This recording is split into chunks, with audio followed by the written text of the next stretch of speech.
Menino conta que brincou de enterrar corpos com o vizinho, polícia entra em ação imediatamente. A família Oliveira havia se mudado para a Vila Esperança havia 2 anos. O senhor Rafael Oliveira, caminhoneiro de longa distância, estava frequentemente ausente. Sua esposa, Isabel, uma mulher gentil, mas bastante apreensiva, ficava em casa cuidando do único filho, o menino Tomás, de 6 anos e meio, olhos brilhantes e uma imaginação estranhamente vívida. Ele adorava desenhar e costumava inventar histórias inocentes que faziam os adultos tanto rirem quanto se sentirem ligeiramente inquietos. Naquela noite, como de costume, a família Oliveira jantava peixe assado, purê de batatas e ervilhas. Rafael estava contando histórias da estrada, falando sobre um trecho em que ficou preso perto da rua principal por causa de uma tempestade de granizo.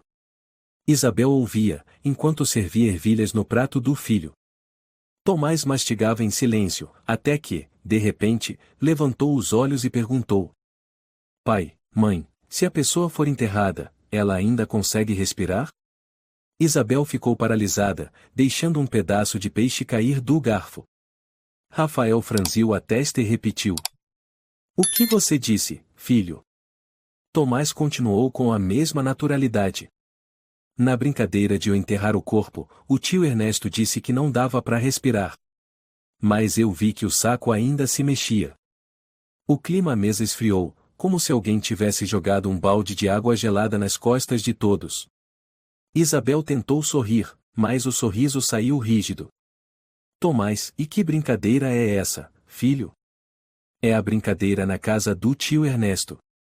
Eu ajudei ele a cavar um buraco no quintal, aí a gente colocou um saco grandão lá dentro e cobriu com terra. Depois, ele falou, muito bem, não conta pra ninguém, esse é o nosso segredo. Rafael largou a faca, com a voz endurecendo. Que saco? Saco de que precisa ser enterrado?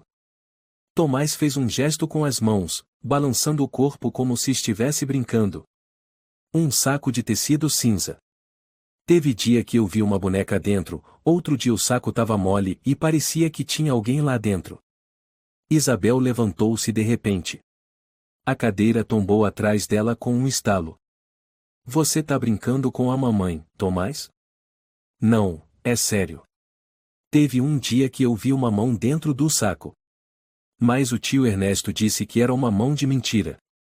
Ele falou que eu não podia tocar, porque se eu tocasse, viraria um corpo de verdade. Rafael empalideceu. Levantou-se e foi até o telefone fixo, pegando seu celular. Isabel ajoelhou-se diante do filho, segurando os ombros dele, olhando direto em seus olhos. Meu filho, promete pra mamãe que você não está inventando isso? Tomás piscou. Eu prometo. Prometo pela minha gatinha de pelúcia. Isabel não disse mais nada. Pegou o celular com as mãos tremendo. Olhou para o marido, a voz entrecortada. Liga pra polícia.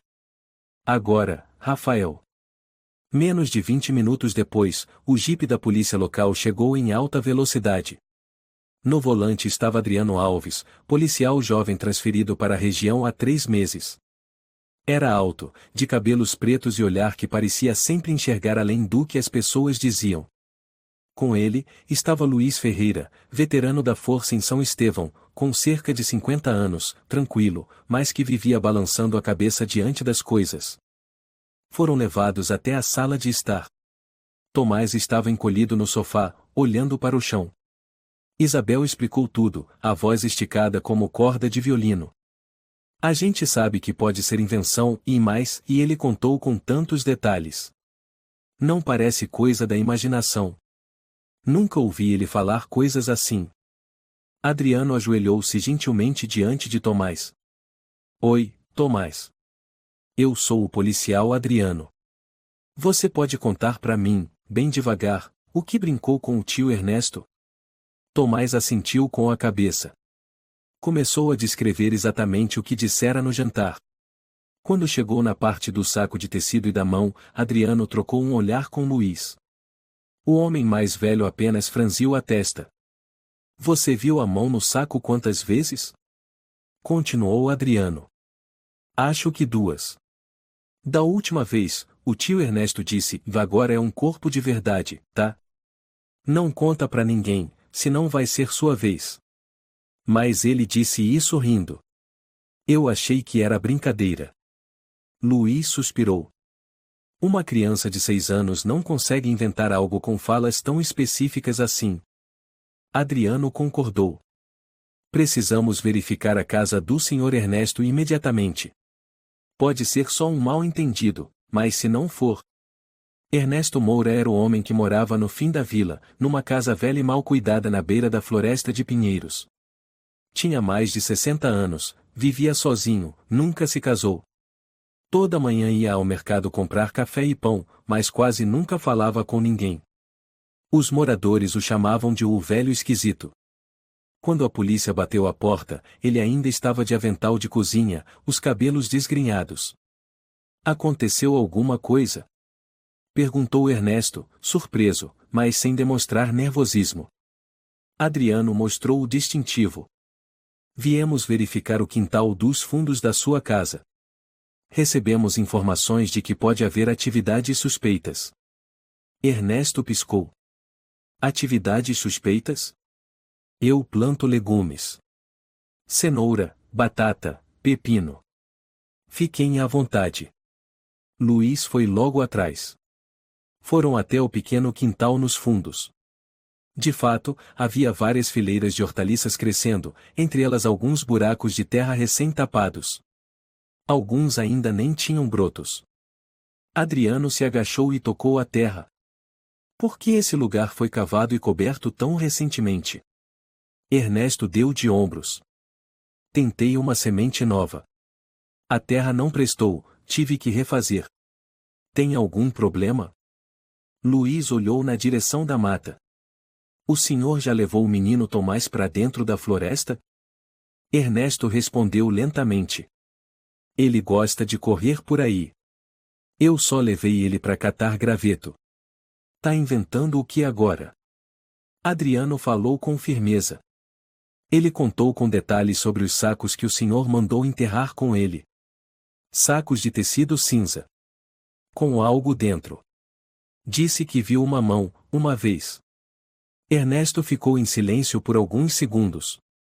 O vento soprou pelo quintal, fazendo as folhas de hortelã farfalharem. Ele deve ter imaginado isso. Eu tenho uns sacos velhos, só com tralha. Se quiserem revirar, fiquem à vontade. Após mais de 1 hora de inspeção preliminar, Adriano decidiu voltar para registrar um depoimento oficial. No caminho de volta à delegacia, comentou em voz baixa com Luiz. Ele não parece estar escondendo um crime. Mas tem algo, e fora do lugar. Luiz concordou. Esse velho é esperto. Não demonstra medo, nem evita as perguntas. Mas está calmo demais. Quando chegaram à delegacia, Isabel chorava abraçada ao filho. Ao lado, estava a prima dela, Lúcia Cardoso, enfermeira da rua principal, tentando acalmar o menino. Lúcia era uma mulher forte, de cabelo curto, que cerrava os dentes sempre que ficava nervosa. Ele não consegue dormir. Fica gritando: o tio Ernesto me enterrou. Contou Lúcia. Adriano apertou o caderno de anotações com força. Tomás levantou os olhos para ele, os olhos ainda cheios de lágrimas. Tio, e se eu contei a verdade, o tio Ernesto vai virar um corpo de verdade? Na manhã seguinte, com o orvalho ainda preso na cerca de madeira atrás da casa de Ernesto, a equipe de investigação da polícia local retornou com uma caminhonete carregada de equipamentos. Adriano liderava, acompanhado de Luiz e da policial Juliana Rocha, perita da cena do crime, recém-transferida da rua principal para ajudar na investigação. Juliana tinha os cabelos ruivos intensos, uma atitude decidida e direta. Era do tipo que carregava sempre no bolso do casaco um par de luvas de borracha, uma mini câmera e um pequeno caderno preto onde anotava tudo sem parar. Ernesto Moura? Juliana chamou quando o grupo entrou pelo portão. O velho estava regando as plantas com um regador de plástico. Ao vê-los chegar, colocou o regador sobre um banco de pedra e resmungou. De novo? Adriano se aproximou e abriu o caderno. Vamos fazer uma verificação minuciosa de todo o terreno do seu quintal. Pode ser que a gente precise escavar algumas áreas. O senhor se opõe? Ernesto balançou a cabeça, os olhos mantendo a frieza. Façam o que quiserem, se acharem necessário. Mas aviso logo, aquelas sementes de nabo branco foram plantadas agora há pouco. Se pisarem em cima, vai ser um desperdício. Luiz sorriu de leve, mas Juliana não demonstrou nenhuma reação. Colocou as luvas, fez um sinal para os agentes escavarem 2 pontos onde a terra havia sido remexida recentemente. Usou uma haste de sondagem e ligou uma lanterna para verificar a profundidade e umidade. Adriano ficou ao lado, anotando cada detalhe cuidadosamente. Em menos de 10 minutos, retiraram um saco de tecido cinza, já apodrecido na parte inferior. Dentro havia retalhos de pano, alguns brinquedos velhos e uma boneca de pano com a cabeça rasgada e um dos olhos saltando para fora. Boneca, disse Juliana, erguendo-a com a ponta da haste. Adriano semicerrava os olhos. Parece com a descrição do Tomás. Luiz olhou para o saco. Não há sinais de corpo humano. Mas está claro que ele tem o hábito de enterrar coisas velhas. Por que não jogou fora? Juliana perguntou em voz alta. Ernesto respondeu num tom monótono. Não gosto de lixo dentro de casa. Guardei algumas coisas para espantar os pássaros. Esses sacos eu peguei no lixão atrás da cidade. Provavelmente o menino Tomás deixou a imaginação correr solta. Juliana arrancou as luvas e as jogou no saco de descarte. Não é crime. Mas é bem esquisito. Naquela mesma tarde, Adriano voltou à delegacia e, sozinho, abriu os registros de moradores de Vila Esperança. Repassou várias vezes os dados de Ernesto, havia morado na rua principal, era engenheiro elétrico, aposentado precocemente após um acidente de trabalho. Não tinha esposa, nem filhos, e havia recebido uma advertência por vagar à noite num cemitério, quase 10 anos antes. Ele abriu a aba Desaparecimentos não resolvidos. Após alguns cliques, um nome lhe chamou a atenção, Clara Moura, desaparecida em abril de 2018. Adriano franziu a testa. O sobrenome Moura era o mesmo de Ernesto. Verificou os dados básicos, Clara, 19 anos, trabalhava meio período no supermercado Bom Preço, a 6 quilômetros de São Estevão. Desapareceu sem deixar recado. A família registrou o sumiço após 2 dias sem contato. A polícia investigou, mas não encontrou pistas, e suspeitou que a jovem tivesse saído por vontade própria. O arquivo vinha com uma foto anexada, Clara em frente ao balcão de doces, cabelos longos e pretos, sorriso suave nos lábios. Adriano pegou o celular, tirou uma foto da imagem e se virou para o colega de plantão. Onde está o Luiz? Foi a uma reunião com o chefe da vila. Então me passa o endereço da dona Maria Moura, mãe da Clara. A casa da senhora Maria ficava ao lado do antigo cemitério da vila, um lugar silencioso, com uma cerca coberta por flores de primavera roxas. Ela já era idosa, magra, cabelos grisalhos, mas com olhos vivos. Quando Adriano mostrou o distintivo, ela olhou fixamente para a foto de Clara, os lábios tremendo. É ela. Minha filha. A moça desaparecida em 2018? Não. Minha filha de sangue.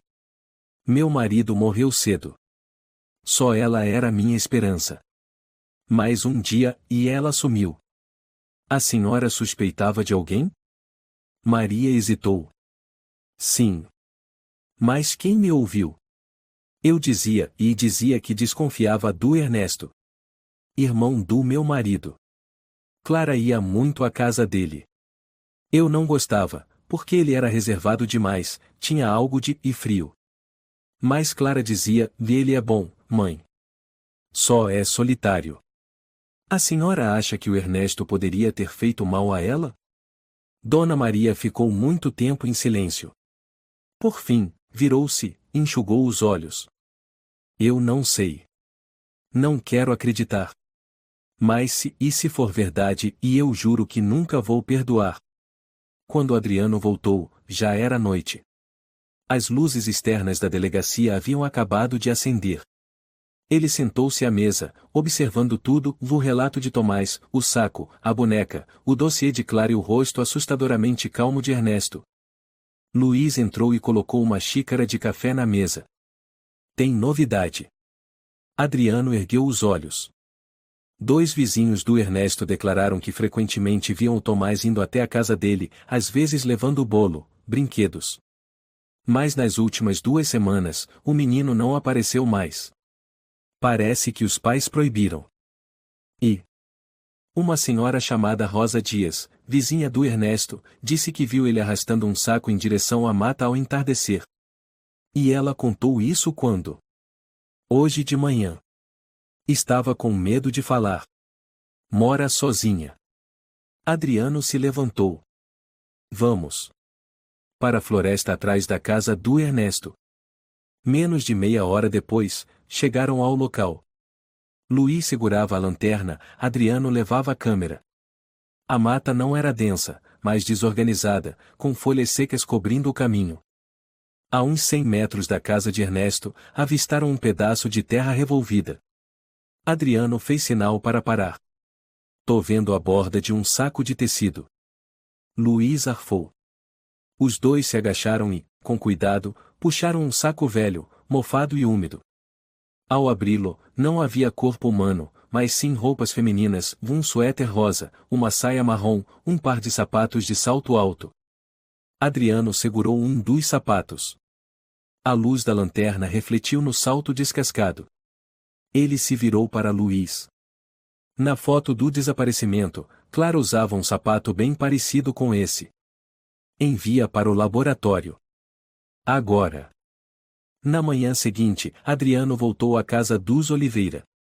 Tomás estava desenhando, o papel rabiscado com tons de vermelho, preto e marrom. Ao ver Adriano, o menino largou o lápis e correu até ele. Tio, e o tio Ernesto ficou bravo? Bravo? Porque eu contei o segredo. Ele disse que, se eu contasse, ele ia ficar muito triste. E não ia mais brincar comigo. Isabel apareceu, abraçando o filho. Ele não deveria te ameaçar assim. Adriano se abaixou e perguntou suavemente. Tomás, você lembra de mais alguma coisa sobre os sacos?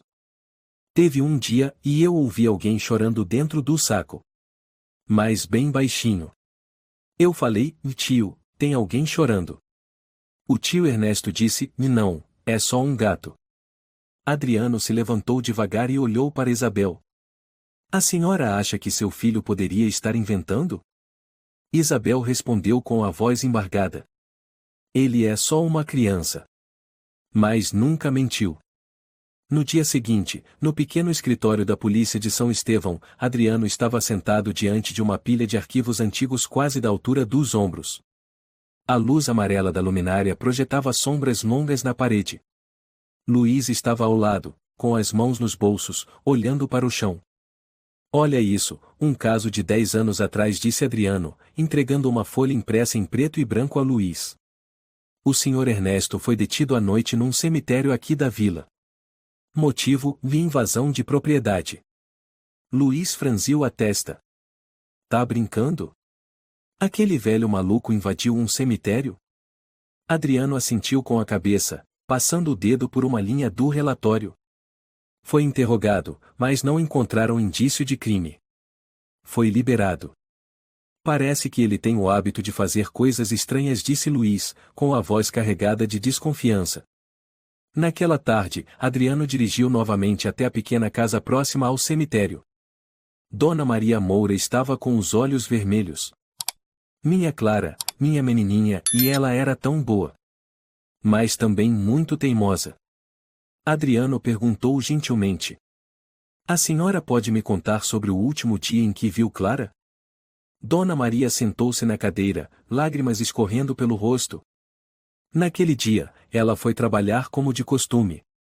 Quando voltou, me disse que queria passar uns dias na casa do Sr. Ernesto. Disse que precisava de ajuda. Adriano ficou surpreso. O Sr. Ernesto? O vizinho da senhora? Sim. Ela disse que ele era a única pessoa em quem confiava, especialmente depois de um desgosto com o namorado. Disse que queria se afastar de todo mundo por um tempo. Luiz suspirou, cruzando as mãos atrás das costas. Então o Sr. Ernesto estava diretamente envolvido. Dona Maria enxugou as lágrimas. Eu alertei Clara para não ir à casa dele, mas ela não me ouviu. Dizia que ele era bondoso, só um pouco solitário. Adriano olhou em volta da pequena e aconchegante sala. Sobre a mesa, havia outra foto de Clara no balcão de doces do supermercado, com um sorriso doce como o sol da manhã. Ele perguntou: "A senhora ainda tem algum pertence, algum objeto da Clara?" "Tenho sim. Mas a maior parte das coisas dela ficou na casa do Sr. Ernesto. Nunca tive coragem de pedir de volta." Luiz hesitou. "Precisamos ir à casa do Ernesto mais uma vez. Talvez encontremos alguma coisa." Adriano concordou com um aceno de cabeça. Naquela noite, Adriano e Luiz voltaram à casa de Ernesto com um novo mandado de busca. A luz fraca dos postes iluminava o jardim vazio, e o vento suave fazia as folhas secas sussurrarem no chão.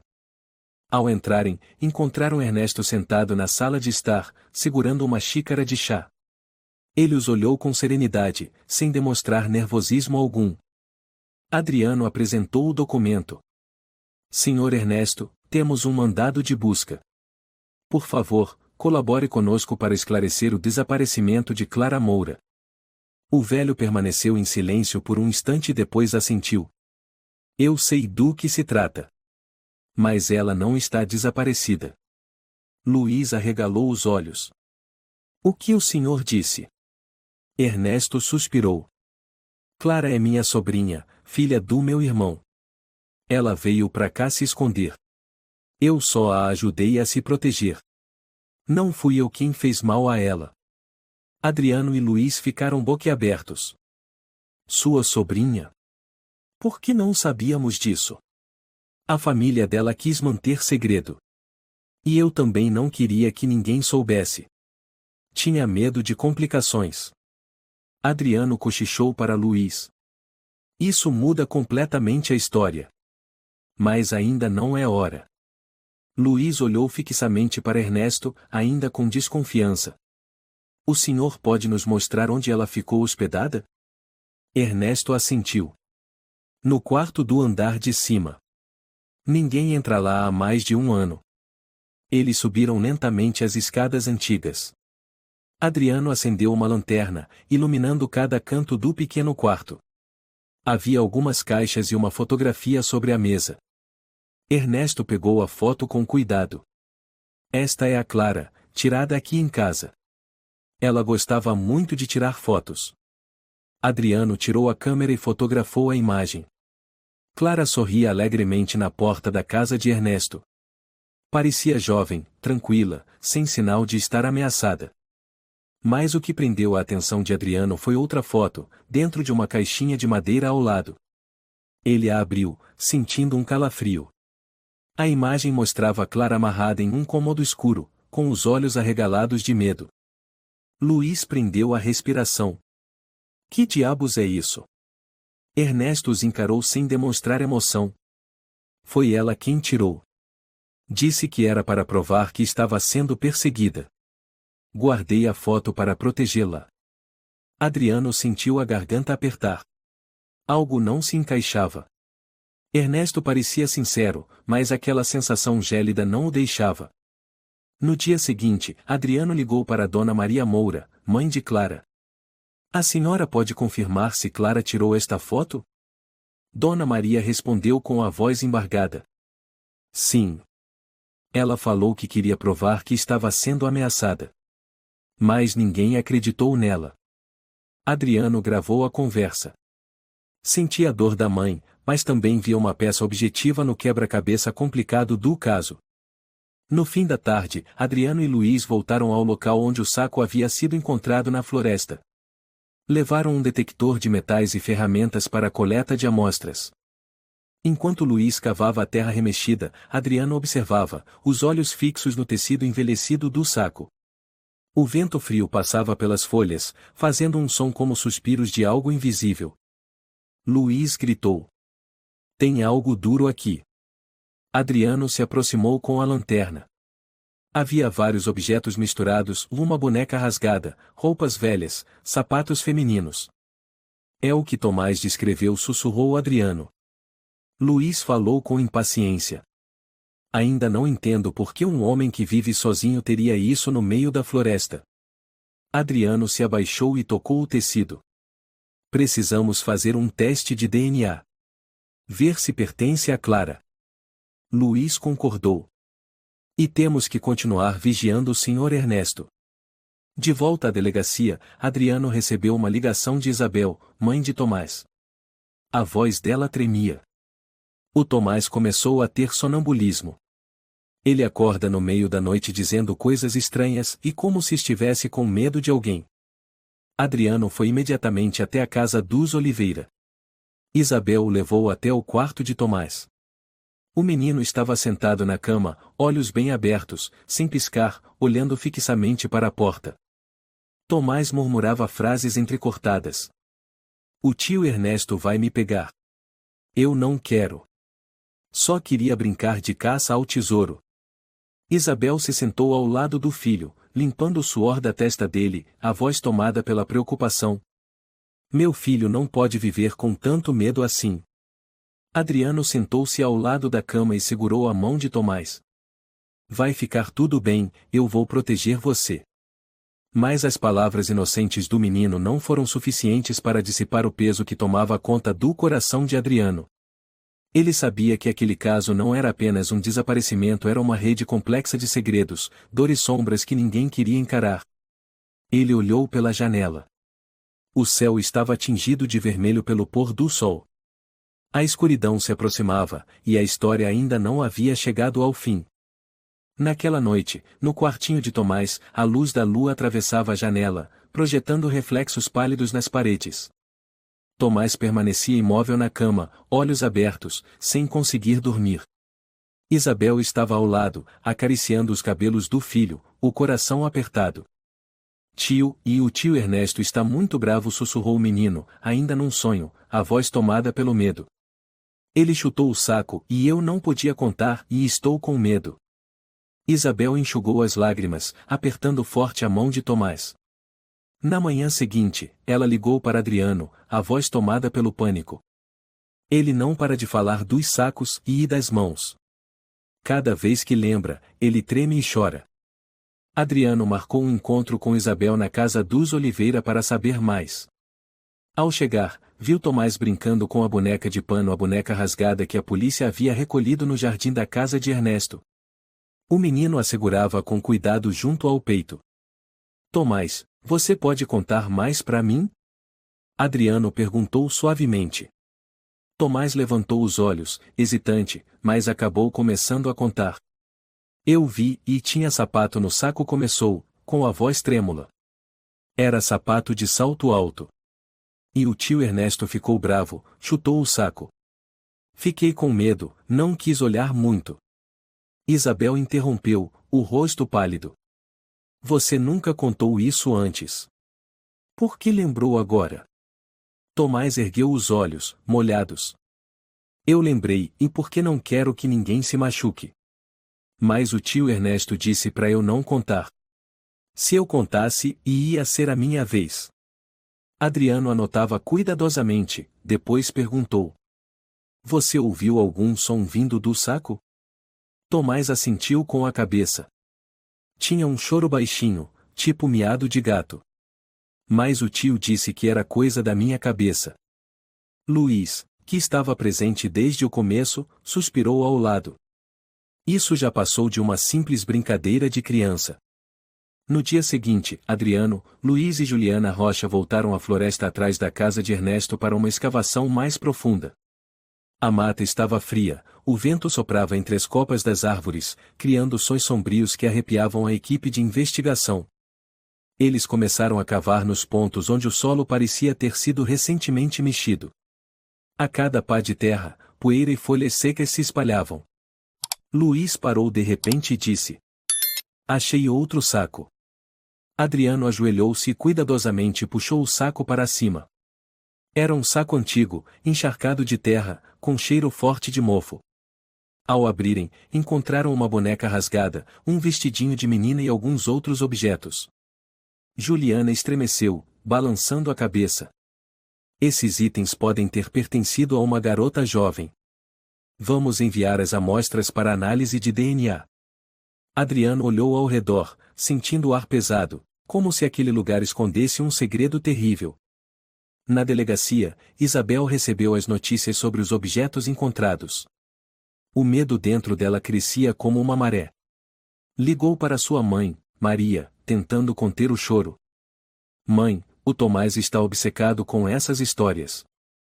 Ele não consegue dormir, fica repetindo que o tio Ernesto vai transformá-lo num corpo de verdade ou se contar mais alguma coisa. Maria respondeu com a voz embargada. Isabel, diga a ele para ficar calmo. Eu vou até aí agora. Maria chegou à casa dos Oliveira algumas horas depois. Trouxe uma sacola com remédios leves para ajudar Tomás a dormir. Sentou-se ao lado do neto e falou com voz carinhosa. Tomás, você foi muito corajoso por contar tudo isso pra gente. Mas tem que lembrar que ainda há coisas boas no mundo, viu? Você pode voltar a ser o menino alegre de sempre, tá bom? Tomás assentiu, com a voz baixinha. Eu só queria brincar de caça ao tesouro, vovó. Não quero mais enterrar corpos. Isabel observava os dois, os olhos cheios de lágrimas. Meu filho é a única pessoa que pode quebrar esse segredo. Mas tenho medo, e medo que ele carregue muita dor por isso. Enquanto isso, na casa de Ernesto, ele mantinha sua postura fria. A vizinha Rosa Dias, uma senhora idosa mais atenta, já havia notado coisas estranhas nos arredores. O senhor Ernesto vivia arrastando sacos para a floresta ao entardecer, contou Rosa ao policial Luiz. Vi a lanterna dele várias vezes quando já estava escuro. Luiz assentiu. Estamos intensificando as buscas na mata e já encontramos alguns sacos suspeitos. Rosa estremeceu. Nunca pensei que alguém que vive sozinho fosse capaz de algo assim. Numa tarde, Adriano recebeu uma ligação misteriosa. Não acredite totalmente no que o Tomás diz, uma voz rouca soou do outro lado. O senhor Ernesto não é um homem mau. Ele esconde algumas coisas, mas não são crimes. Adriano tentou perguntar. Quem está falando? Apenas alguém que se importa. Tome cuidado. A ligação caiu, deixando apenas o som frio do sinal cortado. No dia seguinte, Adriano visitou novamente Dona Maria para discutir os acontecimentos recentes. Vamos fazer a análise de DNA dos materiais coletados. Se forem da Clara, tudo se esclarecerá. Maria olhou para Adriano, com um sorriso triste. Só quero que minha filha esteja segura, e mesmo que isso custe alguma perda. À noite, na delegacia, Adriano revisava os depoimentos registrados. Percebeu um detalhe importante: o Tomás mencionava uma mão saindo do saco várias vezes, um detalhe assustador. Luiz comentou. Pode ser imaginação, mas não dá para descartar que alguém esteve dentro daquele saco. Adriano assentiu. Precisamos ouvir mais do Tomás. Crianças lembram de coisas que adultos ignoram. Isabel autorizou Adriano a realizar uma conversa leve com Tomás, na esperança de que o menino se abrisse mais. Adriano levou alguns brinquedos e imagens. Tomás, quero que você me conte tudo, sem medo, tá? O menino olhou nos olhos de Adriano, com aquele olhar puro. Tenho medo que o tio Ernesto fique bravo. Adriano sorriu. Ele não vai ficar. Eu sei que você é muito corajoso. Tomás suspirou e começou a relatar cada detalhe, vagarosamente, a voz trêmula, mas firme. O relato de Tomás tornava-se cada vez mais detalhado e arrepiante. Ele contou das vezes que ajudou o tio Ernesto a levar os sacos de pano até a floresta, ouviu choros abafados, viu sapatos de salto, e uma mão branca saindo do saco. Isabel, do lado de fora da porta, ouvia tudo pelo vão, apertando o lenço com força, como se 1000 agulhas atravessassem seu coração. A investigação ganhava contornos cada vez mais perturbadores, e toda a comunidade de São Estevão começava a se agitar. As pessoas passaram a desconfiar de que Ernesto não era tão inofensivo quanto aparentava. As notícias sobre Tomás e seu relato do tio Ernesto se espalharam por Vila Esperança como fogo em palha seca. A imprensa local e até jornais de cidades vizinhas se interessaram pelo caso, destacando manchetes como "Um vizinho estranho" e "O jogo de enterrar corpos de um menino de 6 anos". Logo pela manhã, Isabel recebeu uma enxurrada de ligações desde ameaças até conselhos maliciosos e comentários debochados de moradores da vila. Dentre esses, as palavras duras de outras mães da comunidade a magoaram profundamente. "Esse menino Tomás envergonhou todos nós", disse em voz alta Marta, uma mulher de 40 e poucos anos, ao encontrar Isabel na feira. "Se você não quer que sua família seja isolada, é melhor fazer ele se calar." Isabel mordeu os lábios, tentando conter a raiva, mas sua voz ainda tremia. "Meu filho só está dizendo a verdade. Eu não posso obrigá-lo a se calar." Outras mulheres se aproximaram, cochichando. "Isso está afetando todo mundo. As pessoas estão com medo. Ninguém quer viver perto de alguém que enterra a gente." A dona do pequeno café no centro da vila, Dona Dora, balançou a cabeça. "O senhor Ernesto nunca falou com ninguém. Sempre foi diferente, mas nunca fez mal a ninguém." As opiniões divididas tornaram o clima na vila cada vez mais tenso e sufocante. Naquela noite, Tomás começou a ter episódios de sonambulismo.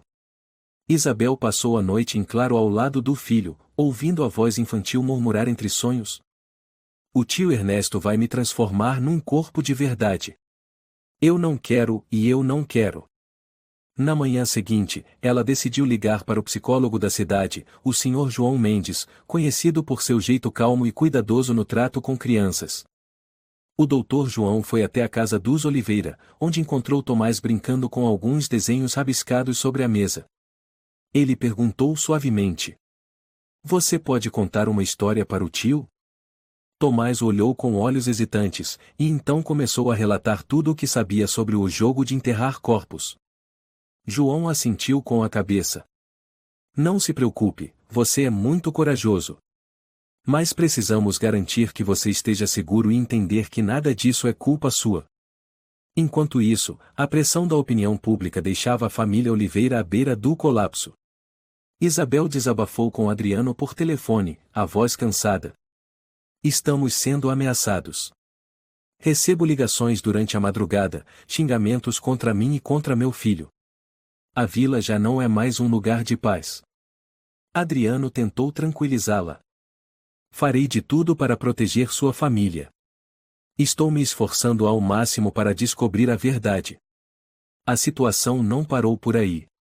Algumas pessoas da vila começaram a organizar reuniões para discutir a possibilidade de solicitar à prefeitura a expulsão de Ernesto da comunidade. Alegavam que a presença dele representava uma ameaça à segurança de todos. Durante uma dessas reuniões no pequeno salão da vila, o líder comunitário, Miguel Fernandes, declarou: "Precisamos agir com firmeza para proteger nossas crianças. Se necessário, pediremos que as autoridades intervenham com mais rigor." Ernesto não tinha conhecimento direto dessas reuniões, mas sentia a mudança no olhar e nas palavras das pessoas ao redor. Tomás estava cada vez mais assustado. Certa noite, desatou a chorar, abraçado à mãe. "Eu não quero que o tio Ernesto me transforme num corpo de verdade. Só quero voltar para casa e brincar com a mamãe." Isabel chorava enquanto o abraçava, sem saber como proteger o filho do pesadelo que parecia se tornar realidade. Adriano, após várias conversas com Tomás, começou a sentir que o menino tentava transmitir algo mais profundo do que apenas uma brincadeira infantil. Certa vez, ao perguntar sobre a última vez que estivera com Ernesto, Tomás disse: "Eu vi ele levando um saco para a floresta. Tinha coisas lá dentro que eu não quis olhar." Adriano insistiu: "Alguém foi com ele?" Tomás balançou a cabeça. "Só nós dois. Mas eu ouvi passos de outra pessoa."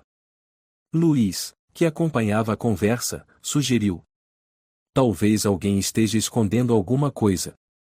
Pouco tempo depois, a polícia decidiu convocar Ernesto para prestar esclarecimentos. Informaram-no sobre a pressão da comunidade e solicitaram que ele explicasse melhor a origem daqueles sacos. Ernesto respondeu com aparente tranquilidade: Eu sou só um homem solitário. Cuido da horta e das plantas. Aqueles sacos eram apenas coisas velhas que encontrei por aí. Não tenho nada a esconder. Adriano insistiu. O senhor já levou Tomás para a floresta? Já, sim. Para catar gravetos. Mas não foi por mal. Apesar das respostas aparentemente coerentes, a revolta popular não diminuía. Algumas pessoas chegaram a espalhar cartazes pela vila com a foto de Ernesto e a legenda "O monstro de São Estevão". Isabel sentia sua vida e a do filho completamente viradas do avesso. Ela confidenciou a Adriano: Precisamos sair daqui por um tempo. Pelo menos até o Tomás parar de sofrer tanto. Adriano concordou e prometeu proteger a família Oliveira. Antes de deixarem a vila, Isabel e Tomás visitaram Dona Maria, mãe de Clara.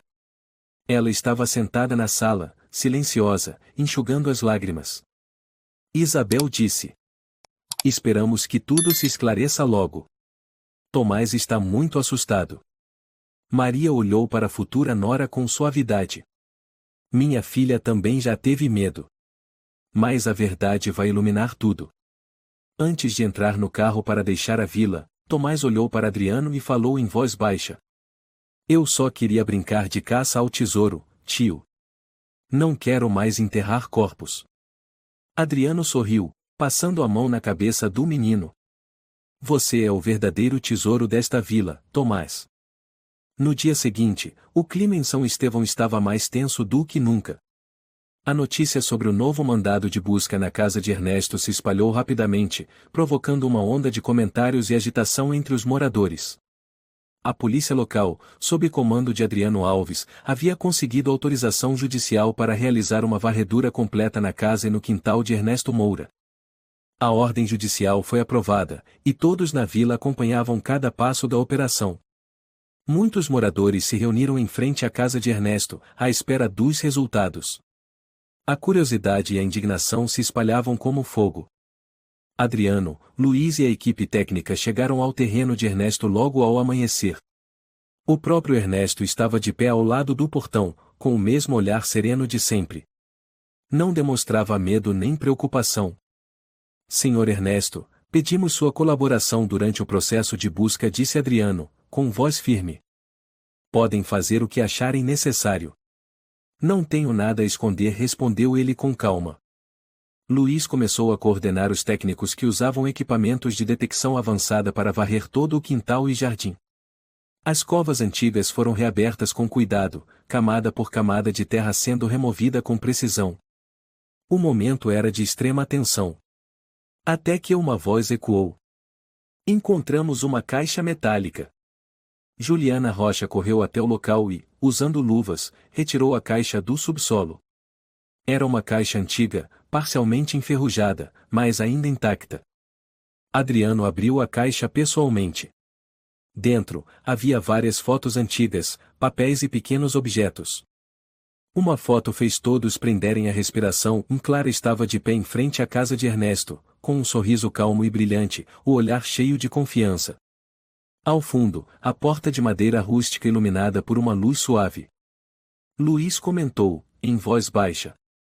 Isso é uma prova incontestável. Clara esteve aqui. Mas o que realmente chocou a todos foi a última foto da caixa. Clara parecia amarrada em um cômodo escuro, com uma iluminação fraca.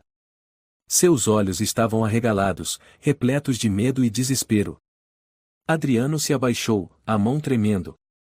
Isso é mais grave do que imaginávamos. Ernesto olhou para a foto, os olhos demonstrando uma ponta de tristeza, mas o rosto ainda impassível. Foi ela quem tirou. Era a forma de provar que estava sendo ameaçada. Eu guardei para protegê-la. Luiz fechou a cara. Então por que não denunciou isso antes? Ernesto suspirou. Tive medo de que aquele homem a encontrasse. Só queria protegê-la, guardar o segredo dela. Imediatamente, a polícia ordenou a prisão de Ernesto, sob suspeita de envolvimento no desaparecimento e possível sequestro. Na rua, moradores gritavam, chamando-o de um monstro, assassino. Maria, mãe de Clara, sentada em uma cadeira de rodas, chorava sem parar. Ele é um demônio. Devolvam minha filha. Ernesto foi colocado na viatura sem oferecer resistência, ainda com a mesma expressão calma. Adriano o acompanhava de perto, cheio de perguntas sem resposta. Enquanto isso, Tomás permanecia na casa dos Oliveira, sentindo-se culpado. Sentado ao lado da mãe, ele sussurrou, com a voz embargada: Eu tenho medo, e eu não sei se o que eu falei fez o tio Ernesto ser preso. Isabel abraçou o filho, consolando. Não tem problema, meu amor. Você fez a coisa certa ao dizer a verdade. Adriano estava sentado em sua sala de trabalho, olhando novamente cada foto dentro da caixa de metal, com o coração pesado. Pensava nas palavras de Tomás, sobre os sacos, a mão que saía de dentro, os choros abafados. Seus olhos pararam na última foto, aquela em que vida e morte pareciam se entrelaçar. Suspirou baixinho, refletindo. Isso não é simples. Algo está sendo escondido muito mais fundo. O clima na vila ficou insuportável. Ninguém ousava defender Ernesto. A mídia local e até da capital continuava a cobrir o caso, construindo uma narrativa aterrorizante. A opinião pública em São Estevão explodiu como nunca. Mesmo após a prisão de Ernesto, a vila dividiu-se em dois lados, os que o consideravam culpado, e os que acreditavam na inocência dele, dizendo que tudo não passava de um grande mal-entendido. A imprensa local invadiu a vila, com câmeras filmando tudo, inclusive Dona Maria chorando desesperada em frente à cadeia, soluçando de dor.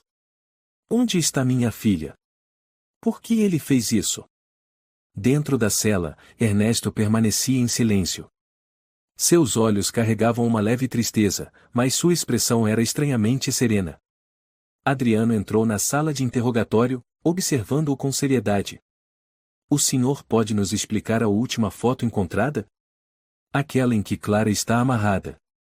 Foi o senhor quem fez isso? Ernesto olhou direto nos olhos dele. Não. Eu jamais machucaria a minha sobrinha. Adriano continuou. Então por que guardou aquelas fotos?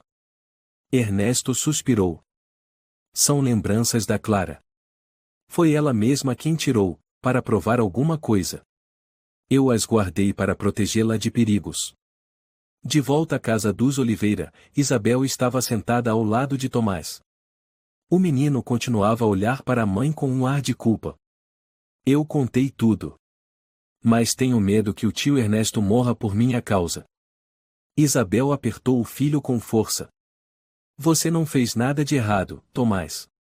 As pessoas precisam saber da verdade. Naquela noite, Adriano permaneceu sozinho no escritório, mergulhado em pensamentos. Sentia que havia algo estranho naquela história. Seus olhos voltaram à foto de Clara amarrada à iluminação, o ângulo, tudo era nítido demais, diferente de uma foto tirada às pressas. Chamou Luiz. Luiz, você não acha que essa foto parece montada? A menina nela não está em pânico total.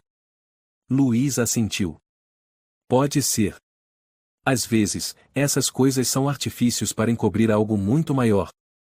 A investigação se aprofundava. Adriano decidiu procurar ex-colegas de Clara no supermercado Bom Preço, esperando encontrar pistas novas. Eles contaram que Clara era simpática, sorridente, sem sinais de problemas antes do desaparecimento. Uma colega comentou. Ela sempre falava do Sr. Ernesto. Dizia que era a única pessoa em quem confiava. Nos dias seguintes, Adriano sentia que o caso era mais complexo do que parecia. Havia uma história oculta, costurada entre verdades e mentiras. Decidiu que não iria parar, mesmo com a pressão social e a opinião pública crescendo. O clima na vila permanecia sombrio. Muitos continuavam chamando Ernesto de um monstro, mas surgiam também dúvidas, se não fosse bem assim. Isabel retornou à vila com Tomás após um período afastada. O menino olhou ao redor, seus olhos brilhando com uma nova esperança. Quero que todo mundo saiba que eu fiz o certo. Adriano olhou para Tomás, sorrindo com ternura. Você é o verdadeiro tesouro dessa vila, garoto. E essa história ainda não acabou. No primeiro dia de interrogatório formal, Ernesto manteve sua calma quase gélida. A luz amarelada da sala caía sobre a mesa, destacando as rugas profundas em sua testa. Adriano sentou-se à frente dele, colocou um copo d'água sobre a mesa e abriu a pasta do caso. Senhor Ernesto, queremos que o senhor diga a verdade. As fotos, os sacos. O que significam? Ernesto ergueu os olhos, profundos e firmes. Minha sobrinha, Clara, veio até mim. Ela estava passando por um momento difícil. Adriano estreitou os olhos. Que tipo de momento? Ela havia sido traída pelo namorado, estava sendo ameaçada, e precisava de um lugar seguro. Luiz interveio. E por que não procurou a polícia? Por que escondeu tudo? Ernesto suspirou. Eu tinha medo que encontrassem ela. Não confiava que alguém pudesse protegê-la melhor do que eu. Ernesto começou a contar a longa história que havia guardado por tantos anos. Clara é minha sobrinha de sangue. A mãe dela, minha irmã, morreu quando Clara ainda era pequena. Eu me tornei o único parente próximo. Adriano assentiu. Então as fotos da caixa metálica. Ernesto abaixou o olhar. São recordações. Clara tirava essas fotos para mandar à mãe e, ou melhor, para sentir que estava viva e segura, mesmo sem poder contar tudo. Luiz interrompeu. E aquela foto dela amarrada? Foi quando o ex-namorado dela a manteve em cativeiro. Ela usou o celular para registrar e pedir socorro. Eu guardei essa foto para o caso dele reaparecer. Adriano continuou, com firmeza. E como exatamente o senhor a ajudou? Ernesto suspirou, seus olhos revelando dor. Eu escondi Clara no quartinho do andar de cima da minha casa. Cuidei dela. Protegi minha sobrinha daqueles que queriam feri-la. Enquanto ele falava, Luiz pegou uma das fotos do dossiê e a colocou sobre a mesa. O senhor pode nos mostrar o local onde ela ficou? Ernesto assentiu e levou a equipe de investigação até o andar superior. O quarto era pequeno, limpo, com alguns objetos pessoais e uma pintura que Clara havia feito para o tio. Adriano perguntou suavemente. O senhor acha que ela se sentia segura aqui? Ernesto sorriu com tristeza. Era o único lugar onde ela podia respirar. O único lugar que chamava de lar. Do lado de fora da sala de interrogatório, Isabel e Dona Maria estavam sentadas na sala de espera. Maria enxugava as lágrimas e disse baixinho. Eu não sabia que Ernesto estava escondendo minha filha aqui. Acho que julguei ele cedo demais. Isabel segurou sua mão com carinho e murmurou. Meu filho teve um papel em trazer essa verdade à tona. Precisamos acreditar na justiça. Nos dias seguintes, a polícia confirmou as informações. Clara foi localizada em Vitória, vivendo sob um nome diferente, trabalhando como confeiteira e em total segurança. Ela havia recomeçado sua vida, deixando para trás as feridas do passado. Numa tarde serena, Clara voltou a São Estevão. Diante da mãe e de Ernesto, chorou copiosamente. Me desculpem por ter causado tanta preocupação. Eu não sei o que dizer, a não ser o obrigado, tio. Maria abraçou a filha, emocionada. Agora que você voltou, eu não tenho mais medo. Tomás também estava presente no reencontro. O menino olhou para Clara, com um olhar inocente e admirado. Eu só queria brincar de caça ao tesouro, tia. Clara sorriu e afagou a cabeça de Tomás. Você é o verdadeiro tesouro de todos nós. Adriano, que estava ao lado, observava aquelas pessoas queridas e pensava silenciosamente que mesmo na escuridão mais profunda, ainda é possível encontrar a luz e que o amor é a força mais poderosa de todas. Após o reencontro cheio de lágrimas, a vida em São Estevão começou, pouco a pouco, a voltar à paz. Mas os ecos do caso ainda ressoavam na mente de muitos. Clara decidiu permanecer na vila por mais alguns meses e abriu uma pequena confeitaria com sua mãe, Maria. A loja recebeu o nome de Nova Luz, o símbolo de renascimento após os dias sombrios.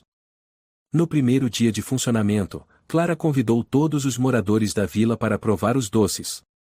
Tomás, o garotinho de sorriso puro, ficou ao lado dela e disse inocentemente: "Eu só quero brincar de caça ao tesouro, não quero mais ouvir falar de enterrar corpos." Adriano, o policial que acompanhou toda a jornada, sorriu ao olhar o menino. "Você é o tesouro desta vila, Tomás." Numa pequena reunião no salão comunitário da vila, os membros da comunidade começaram a discutir maneiras de curar as feridas e restaurar os laços que haviam sido prejudicados por dúvidas e preconceitos. O Sr. Miguel Fernandes, líder da vila, levantou-se e declarou: "Passamos por dias difíceis. Mas agora, o mais importante é reconstruir a confiança e a união entre todos." Maria ficou ao lado dele, os olhos brilhando com esperança. "Minha família agradece a todos pela paciência e por terem esperado pela verdade." Ernesto, após ser inocentado, passou a viver de forma mais reservada, mas, pela primeira vez, sorriu sinceramente diante das pessoas. Admitiu os medos e as decisões erradas que tomou no passado, mas também expressou gratidão àqueles que confiaram nele. Certo dia, ele foi visitar Tomás, segurando uma pequena caixa de madeira com os desenhos que o menino havia feito para ele. "Obrigado", Tomás disse com a voz embargada. "Você salvou o vovô." Clara também passou a se integrar cada vez mais à comunidade, sendo querida não apenas por seu talento na confeitaria, mas também por sua força e perseverança diante das adversidades.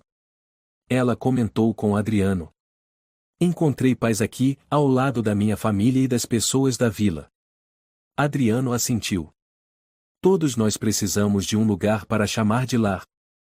Tomás, por sua vez, continuava com sua inocência e curiosidade intactas. Numa tarde, ele foi até a delegacia procurar Adriano, segurando nas mãos um mapa feito por ele mesmo.